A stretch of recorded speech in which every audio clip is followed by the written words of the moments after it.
over at my sister's house. But what a game for the New York Jets. It was stressful.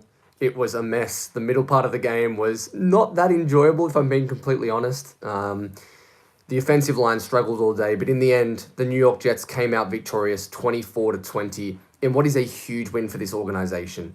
I've seen that game of football, that exact game of football, 10, 11, 12 times over the last couple of seasons, and every single time the New York Jets lose that game. They do not win these scrappy, ugly games where they look like they have better quarterback play, they have more talent at the skill positions, and they somehow come out, they lose the game, and it's an absolute mess. We don't get over the line.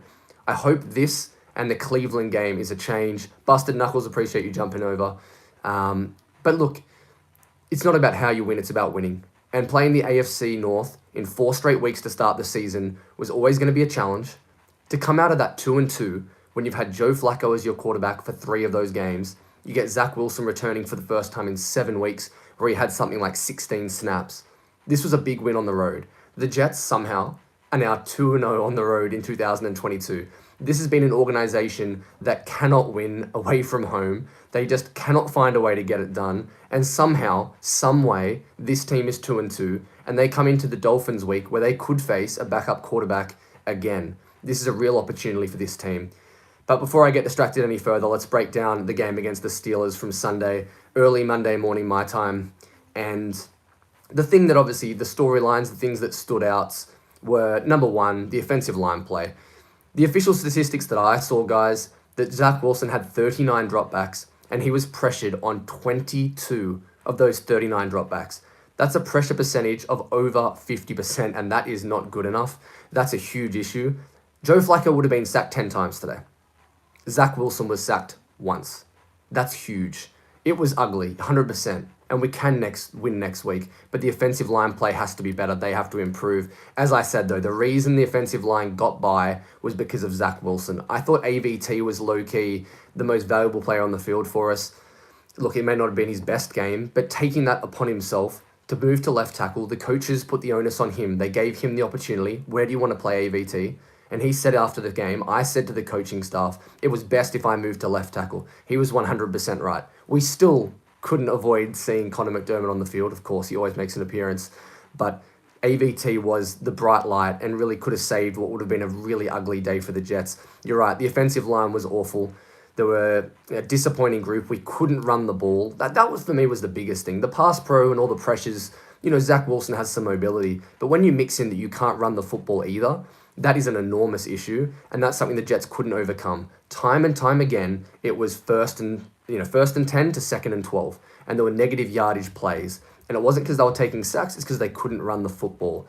Then you mix in the drops. There were 5 or 6 drops.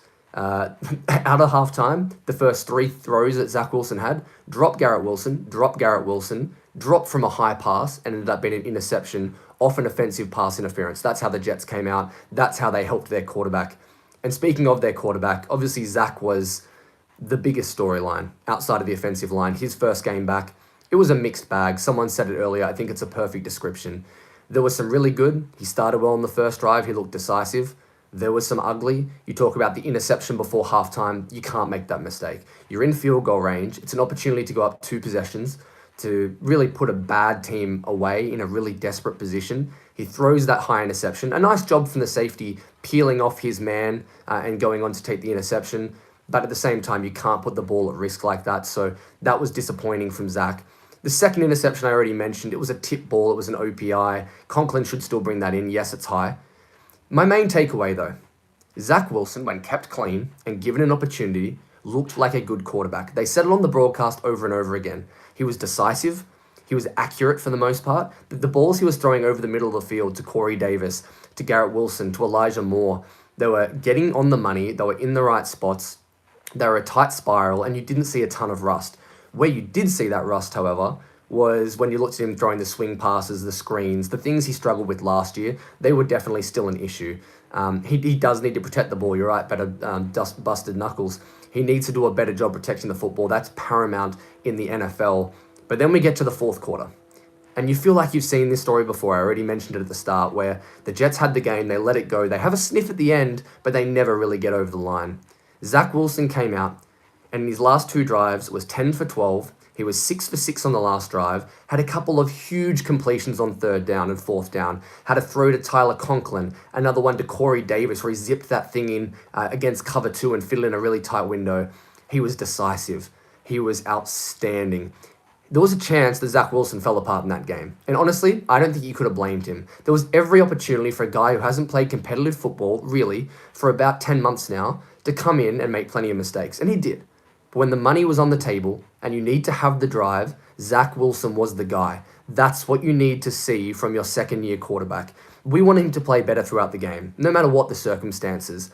But when all the chips were on the table, he went all in and he got the Jets over the line. Couple of huge throws. The one for the touchdown to Corey Davis on the left-hand side against zone coverage was awesome. You want to see your dude make those throws, and he did. That last drive, he said to his teammates, let's go and score a touchdown, and he did exactly that. He flopped his nuts out, and he went there against the Steelers, a good defense, who had really troubled the Jets' offensive line in a difficult environment, and he did a fantastic job. Now it's about building the momentum, but you have to love what you saw from Zach Wilson at the end of the game. John, you're 100% right. First game of the season, hasn't played for a long time.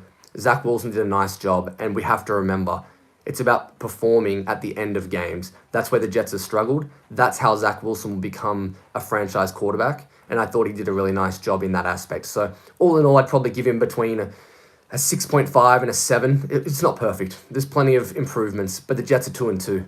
And that's an amazing spot to be. Zach Wilson was the headline, but I thought the defense did some really nice things. Flipping over to that side of the ball, the safety tandem has been the worst safety tandem. This isn't an exaggeration or anything. They've been the worst safety tandem in the NFL over the first 3 weeks of the season. Holy crap, did they ball today. LaMarcus Joyner and Whiteside had a day. Joyner had 2 interceptions. Whiteside had another one. He also had the one right on halftime, you'll remember, that was taken away because of the roughing the passer from Carl Lawson. So they had really 4 interceptions. Joyner also had 6 passes defended. That's just an incredible job from 2 guys who you felt couldn't stop anything over the last couple of weeks, first 3 games of the season, to then be really the mainstays of the Jets defense today against Pittsburgh. Look, the quarterback play is not good. We understand that. But the defense, and particularly the safeties, really came to play. 4 interceptions on the day. Michael Carter II had one. He talked after the game about how Sauce Gardner baited the rookie Pickett into that throw. Thought he had the space, ended up closing. Tip ball drill. Carter gets the interception. The Jets have a chance to win the football game. That was a huge play too. On the defensive line, I thought they were okay. Again, the Steelers don't have a great offensive line. I would like to see them be more dominant. But Quinnen Williams, you know he's my guy. If you've watched any of the channel before, he's the guy that I love.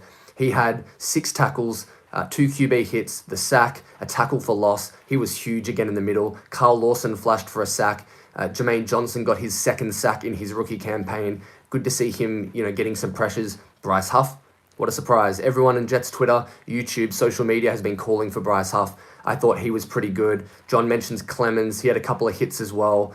I liked the defensive line in patches, but thought outside of Quinnen, they were fairly inconsistent. And then the cornerback room, again, a pretty good group of wide receivers, Deontay Johnson, Claypool, and obviously the rookie as well. And I thought all in all, they did a nice job. There was a couple of times where Pickens got matched up in the slot with Michael Carter down the stretch on 3rd down. That's a tough matchup for him. Sauce and DJ, I thought, did a really admirable job on the outside. They didn't really move the ball outside the numbers at all. So it's good to see the corners just continuing to excel. That's been fantastic.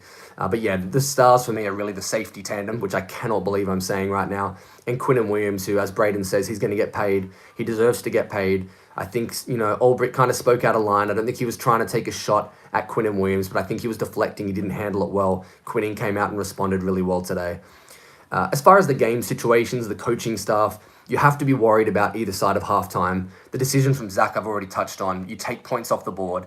You then have Carl Lawson on an unnecessary roughness on a Hail Mary. Can't have that either. You take 3 points off the board. You give them 3 points. That's a 6-point swing already. Then the Jets come out. They get the football. There's a penalty. There's 2 drops. There's the drop and the interception. And then there's another flag on the first play of the next drive, the corresponding drive after Pittsburgh go down and get points off a Kenny Pickett touchdown. You just can't have that. You can't play undisciplined, poor football either side of halftime. They're the championship minutes. 5 minutes either side of halftime are when you win and lose games of football. The Jets have been outscored 31-3, I believe, in third quarters this year. They need to get better in that period. The penalties for me, I don't know if you guys agree. James has mentioned it there. Bad penalties are a reflection of coaching, in my opinion. You just can't be taking roughing the passes, unnecessary roughness, late hits. You just don't need it. There's no place for it. And if you're ill-disciplined at practice, and the way you go about your business, it comes through on Sundays. The Jets need to clean that up. That's probably my biggest criticism of Robert Saleh. I think he needs to do a much better job there. If you follow me on Twitter, got stuck into Robert Saleh today. I was critical of him and the way his staff went about business. But I thought when push came to shove, his defense came through and they made some good takeaways. They had some plays when they needed to, and it was huge. And I agree with you, Matthias. I think not a very disciplined team, and that's on coaching. So that's kind of was my takeaway as well. But the takeaway is that the Jets won the football game. And we can get distracted by some of the things we didn't like and some of the negatives. We have to be positive. This is a 2-2 franchise who goes in to play a home divisional game, then plays the Packers, who are struggling a little bit, Denver, who I thought was going to be much better than they are. We have a chance, and look, I don't like looking ahead too far, but there's a chance this team can be 4-3 heading into the bye. I don't think that's unrealistic. We just need to see better performances. We need to see Zach Wilson be that guy, if protected. We need the offensive line to play better. And look, I'm going to say this again. I'm going to reiterate it. I think the offensive line was obviously disappointing in pass pro, but it's concerning that it felt like they could not get a yard on first down at all. Not once. It felt like every time they were running into a brick wall and Breece Hall had nothing and Michael Carter had no space. And if we ran it in and around, there was no movement. I understand you're playing 3 linemen out of position, but they need to do a better job of creating space. That takes pressure off your second-year quarterback, Zach Wilson. You cannot put him in 3rd and longs all game long. I think Mike LaFleur has to do a better job with his play calling. I thought there was some glimpses. Obviously, the little Philly play where Zach Wilson scored the touchdown thrown by Braxton Berrios. There were a couple of screens that nearly paid off that we got flags on. But yeah, overall, Nick's right. The running game was horrible. I think they really need to improve in that area. I'm pretty stressed.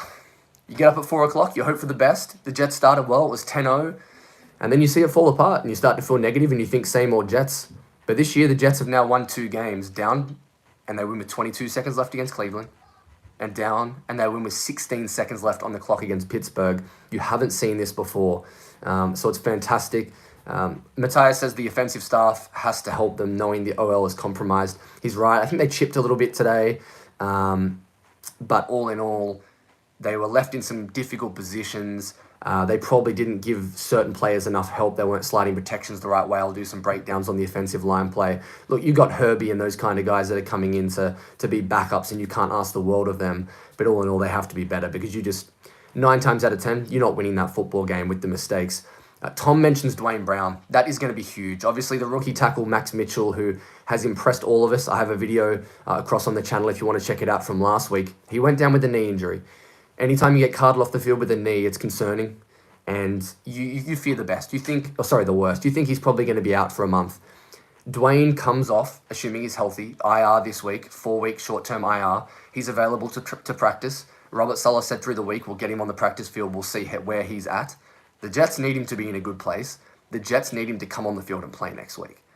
That's the bottom line. Look, I know we brought in some depth pieces through the week, and one was activated to the active roster. The other just added to the practice squad. You need the guy you've brought in, paid pretty good money, to be Mekhi Becton's replacement, and they need him pretty badly. So Dwayne Brown, a lot is going to rest on his health. That's definitely a story to watch. I think that's going to be huge, because as Ronald said, if he plays next week, that's going to be big for us. If not, where's that improvement going to come from on the offensive line? It's kind of going to be difficult to see how Zach Wilson improves, how the offense improves if there's not blocking, never mind run blocking, and you can't get an offensive system, flowing fluently. So that's going to be a storyline to watch. Let's watch out for the health of Dwayne Brown. We're going to have to make sure we don't get any other injuries in the game. I think we came through pretty unscathed, to be honest. I don't remember any other serious injuries. So we look ahead to Miami now. And as Tyler says, Miami have a really good front 7, and that's going to be a challenge for that group I just mentioned, to down to their 5th string left tackle pretty much, with AVT stepping up, as I said. They're going to present some issues. Offensively, they are just like that. We'll see if Tua plays. Obviously, we're not sure at this stage. The concussion stuff was sickening watching that the other night. You hate to see that. Obviously, what happened a week ago and them calling it a back injury when it was a head. Everyone in the world knew that was a concussion, but let's see if we can win. This is a game. Adam says it. There's no excuses. There's no excuses at all why the Jets can't win this football game. I understand that Miami's 3-1 right now. They're coming off a loss. They didn't look particularly good at all in prime time. Can the Jets step up to the plate, win at home, and finally take a step forward as a franchise? We don't want these results anymore where the Jets take a step forward and they lose by 20 and don't score a touchdown the next week. How many times have we seen that? I think all the way back to 2015, the Jets were 3-1, I think, that year. They play Philadelphia, who we all know we don't beat Philadelphia. And the Jets come out and they get absolutely blown away. Darren Sproles has like 3 touchdowns and it kind of just ruined the momentum. We end up missing the playoffs. We've seen it before. You got to win this game. Whether it's Teddy, whether it's Tua, I don't care. Neither of them are elite quarterbacks. Tua's playing better than Teddy, I understand that. But you have to win a divisional game. We know that. The Jets don't win. They have not won divisional games. I don't think they've won one over the last 2 years. I think we're 0-12 over the last 2 years. Someone correct me if I'm wrong.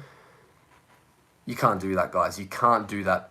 At home, divisional game, chance to go above 500 since Sam Darnold's first game in 2018. That is a long time to be 500 or below. The Jets have a chance to finally rectify it. So we'll see how that goes. Sergeant Mike says Tua has to sit out the game for political correctness and the NFLPA to appear legit. I think he's right. I just can't see him playing. I think they're going to have to sit him. I don't think it's going to be worth risking it if you're the Miami Dolphins and the PR backlash that they're going to get. If anyone's got any questions, fire them through. As we're just sitting here recapping the Jets, excuse the dogs barking in the background. I'm at my sister's place. But the Jets beat the Steelers 24-20. Zach Wilson, completion percentage of only 50, but he stepped up massively. 10 for 12 in the fourth quarter, 6 for 6 for 54 yards on the last drive. Had a touchdown, a receiving touchdown. The dogs are downstairs. I wish I could bring them up. One's a boxer, the other one is a Schnauzer cross. Mateo says Teddy Bridgewater's not a bad QB. He's not. But at the same time, he's not a quarterback that should be troubling a front four that has Carl Lawson, Quinnen Williams, even Sheldon Rankins, JJ, Huff, all of those guys, John Franklin Myers. You need to be shutting down that kind of quarterback, especially when you've now got Sauce and also DJ Reed on the outside. Teddy B has beaten us last season, that's correct. Teddy's beaten us a couple of times since he's been in the NFL. The Jets will need to do better. Tyler says Sauce and Reed can do some good things against Waddle and Tyreek, but the safeties are going to struggle against them on the second level. That's true. Tyreek's speed, you need to bracket him. Can the safeties do what they did today? Joyner was fantastic. We need to see that level of performance again from them because you can't just play the man on man. You need to make sure that you have that extra help when you're in your 2 high shells. So it's going to be important they take step forwards against that quick offense. Nick says Teddy Bridgewater didn't look great on prime time. He didn't. He looked pretty lost. He looked like a quarterback that hadn't played a ton. Sergeant Mike says, so does LaFleur going all guns blazing with our wide receivers against their wide receivers? I'd love to see it. How exciting would it be for the Jets to play in week 5, still be well alive in the season, and have a shootout and come out victorious? Zach Wilson throws 35 times for 3 touchdowns, 300 yards, and the Jets beat Miami. We're going to have to score points. This isn't a game where I think 24 points is going to win. Maybe it does with a backup quarterback. But you feel like the Jets need that offensive outburst, and not just in the last 2 minutes against Cleveland. They need to do it consistently. Yeah, you're right. Teddy Bridgewater is okay at best. That's the caliber of player he is. I'm interested in thinking what your guys, or hearing what your guys' takeaways were from the game today. I think it was a mixed bag, but we won. We won, and we won ugly. Tom asked, how has Miami's O-line looked to this point? They've been better than I thought, to be honest. I thought they'd be one of the worst offensive lines in the NFL. They've kept, when it was Tua, him pretty clean. Against the Ravens in week 2, I thought they had a really good performance as a group on the whole. So yeah, they've been okay. John says we have no fullback on the roster. How about drawing up a few plays for Ruckett in short yardage situations? He didn't see the field much today. I don't even know if he was active, to be honest. I didn't notice him watching at home. So it'll be interesting to see if he gets active even. The Jets haven't really looked into those heavy kind of 22 personnels with a fullback. Obviously, there's no one really on the roster. They had Bowden last year. So I don't see it happening. I think they want to run more 11 personnel and get Wilson and Elijah Moore on the field together. Ronald says Lafleur's been pretty average so far this season. Look, I think you're right. I think he's had some patches, but realistically hasn't been that impressive. We need more out of Mike Lafleur and to be that offensive genius, kind of like we've seen out of Mike McDaniel. Can they get their tight ends involved more? Tight ends have been an interesting position for the Jets. Let's talk about him for a sec. Tyler Conklin today had a drop, led to an interception. I think he had a second drop as well. His blocking was okay, but again, didn't really get anything going in the run game when the Jets were in those kind of 12 personnel looks. CJ Uzama was on the field a fair bit, especially on running downs. He chipped a little bit. I don't think he had a reception. He had a very quiet game. I already mentioned Ruckert. I don't think he was active. Maybe he was. I didn't see him on the field, though. Mateus is right, though. You're going to see them in protections more, just because that's how it's going to happen. Guys, appreciate you coming in. Aaron says that, yeah, Lafleur was average because Flacco was his quarterback, so that does make sense. Tyler says CJ hasn't been great, unfortunately. I thought the linebackers were pretty disappointing today. I've been high on Quan. I don't think it was his best game. There was a snap where Quinnen in the red zone hit Kenny Pickett in like 2.5 seconds, and he still zipped it straight down the seam and hit Fryermuth for a big first down that ended up leading to a score. I thought Quan missed that. It was a bit of a match coverage. He had to end up in man coverage, didn't make the play. I think CJ's been a little bit sluggish. That first step hasn't quite been there. The linebacker group's been pretty disappointing to me. Busted Knuckles. Quan was okay. He was fine. I don't think he was the worst player on the field. There were a couple of mistakes, though. I think that group can definitely be better. Mateus says, I thought our tight ends would have been better, and I have as well. I made a video on them in the off-season. I thought they really would be. Appreciate you popping in, Ray. You're the man. If you don't know Ray, he's a big part of the community. He's always watching all the videos. He's a legend, so I appreciate the support. And look, I just appreciate the Jets winning a game of football. The toughest thing about living in Australia and being a Jets fan is that you have to wake up at 3 or 4 o'clock every Monday morning, and my day is by how the Jets go. And usually the Jets lose, and that makes my day not so. It's nice to have an enjoyable day off today for my Monday and celebrate a Jets win. Yeah, the corners, busted Knuckles. I already kind of touched on them, but those guys were fantastic again today. I can't think of many times where the wide receivers they have who are explosive, guys like Deontay Johnson are explosive, they shut them down. Sauce and DJ are playing like top 3 corner tandem in the NFL. That's not a hot take. That's how good these two guys are playing on the outside. It is impressive as heck, especially when the pass rush has been underwhelming. For those guys to play and perform the way they have been has been fantastic. So big shout out to Sauce, to DJ Reed. They are the cornerstones of this Jets defense. And if we do anything this year and want to push for the playoffs, those guys have to continue playing at this level, and they are going to be tested as difficultly as you're going to be tested against the Miami Dolphins. So we'll see how they do. Press the like on the way out. You got it, John. Appreciate everyone for joining us here. Talking a little Jets football, just recapping. Mateus says, I like our wide receiver core at the moment. The more they practice with Zach, the better they get. And I agree. They're going to need time to get those reps. Zach's been out for 7 weeks without throwing to those guys. It's huge. Tyler says, have DJ and Sauce been called for any penalties this year? Not that I can recall. I don't think we had any any penalties on the corners coming into this week. Correct me if I'm wrong, but I don't think I saw any today. There were a couple of line of scrimmage penalties, especially on the offensive side of the ball. I don't think there are any holds on the corners or PIs, so that's pretty big. JG, Dwayne Brown coming back next week. We'll see. He's active off the PUP list. I mentioned it a little bit earlier. He will be activated, off the injured reserve list. My mistake. Sorry for misspeaking. He'll be on the practice field. We'll see how well he comes out of that. So time will tell. Busted says, once Zach Wilson gets his timing down with Garrett, I could see them being nasty. You're right. Garrett only had, I think, 2 catches today for 41 yards. He'll get more introduced into this offense once Zach Wilson has that connection with him. You saw it with Elijah. So we'll see. We've got to wait and see. What does Max Mitchell's injury look like? How does Zach Wilson pull up after his first live action? Jin Pox says we need Max back. We do. He's been playing great. You can't have expected a 4th-round rookie to play any better. I said this in a video the other day that he played the first 2 weeks as well as you could expect for a 4th-rounder. He played genuinely great in week 3. He did, look, I'll be honest, he didn't start very well today. I thought he was kind of disappointing. Hightower gave him some troubles. And look, listen now, Hightower's been doing a good job for the Steelers this year. I think he had 2.5 sacks coming into the game. Had another sack today. It was really disruptive. So that's not an easy matchup. Again, he's a rookie 4th-rounder.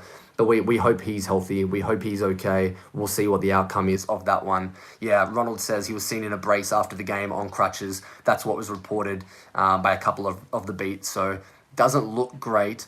But fingers crossed for Max that it's not an ACL. Can they throw some more bubble screens to Berrios and Wilson, says JG. Again, there haven't been enough screens. Not that Zach's hitting them particularly well, but there was one where the Jets had an illegal block in the back from Corey Davis. I thought Garrett Wilson looked like he could have broken that for 15, 20 yards. Same with Berrios.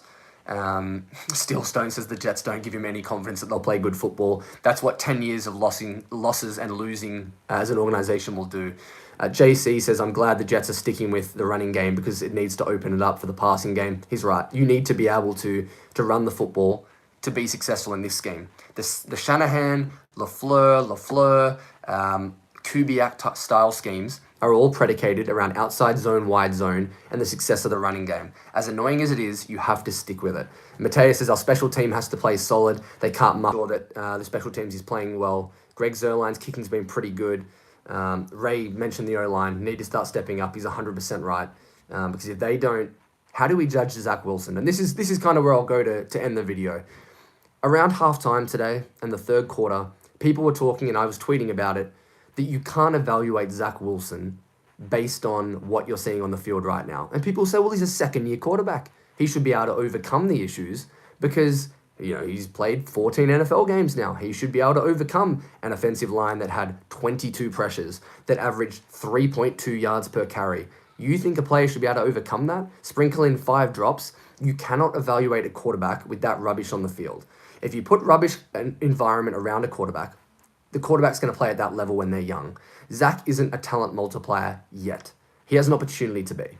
Right now, based off what I saw today, you cannot evaluate Zach Wilson until the fourth quarter.